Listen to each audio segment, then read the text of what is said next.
here we are inside the cabin of John Burroughs, Slabsides. What a crazy name. It's named for the slabs that are the first cut off the log of the tree. He probably got them for free at the mill. And he did most of the construction himself, and he brought into it touches you. I don't know if you can see the branch that had been choked by a vine. He has that for decoration. And he made this desk with sumac. So you see this tripod, that's the upside down branching of a sumac tree. He bought the rocker, and this desk is just plain boards. And we have photographs of it facing this way, which we assume so the light will come in. We have it facing out. We have pictures of it on the porch. And so he moved his things around a lot. And I wish I could show you some of the handmade things. This settee he made, and it has a little handle here. It's all little twigs. And this place used to be filled with his books. And I want you to be sure to note the magazine rack that he would put his magazines. The place used to be a little more cluttered. And we have some of his early books. But, let me show you this.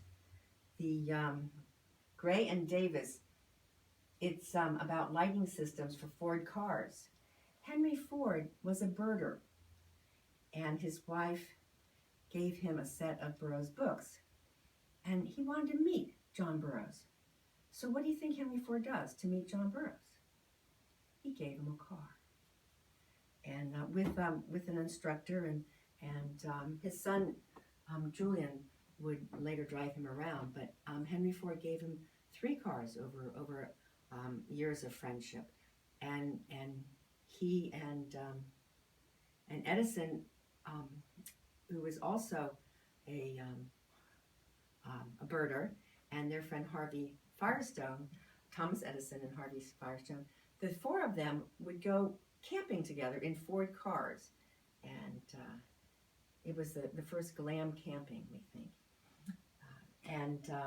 They all came here to Slabsides. This place has seen a lot of famous people, and Theodore Roosevelt likely opened the cabin door with this handle, and John's where he would saw wood.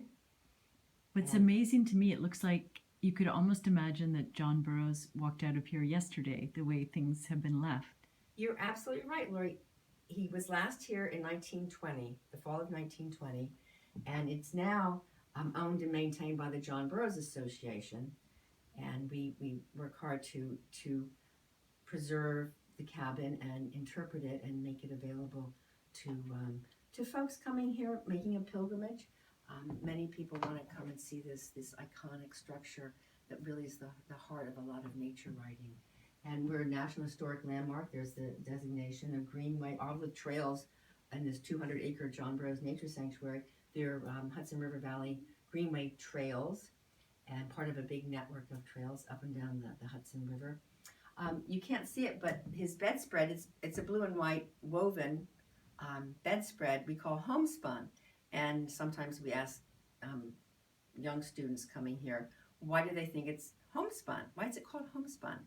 It was spun at home by his mother out of flax that they grew on this 350-acre dairy farm. So I wanted to be sure to tell you, John was an odd child in his family in that he liked to read and learn. The other children were not so interested in that. And so to get books, John would make maple sugar candies out of the maple sugar in syrup in April. And they were little hard white candies. And with the money, he would buy books.